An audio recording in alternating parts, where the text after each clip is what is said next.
Leo Waislamu wamefanya katika simu zao dini ya Uislamu kuona kama dini ya mseto.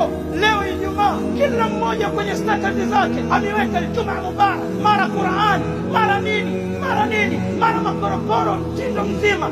Kesho Jumamosi muangalie, amevaa kichupa, ameharibu nywele zake, amejichukua mwili wake, ngozi kutoka kwenye usi nyeupe, mambo ya ajabu, mukaka urojo.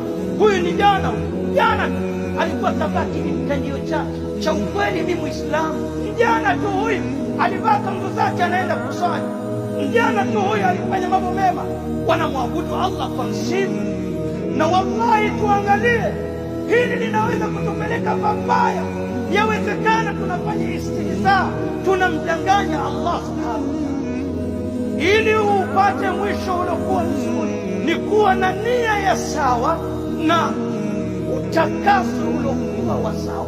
Nia ya sawa na utakaso, hivi ni vitu viwili ambavyo vitakufanya matendo yako unayotenda yawe ni yenye kukubali.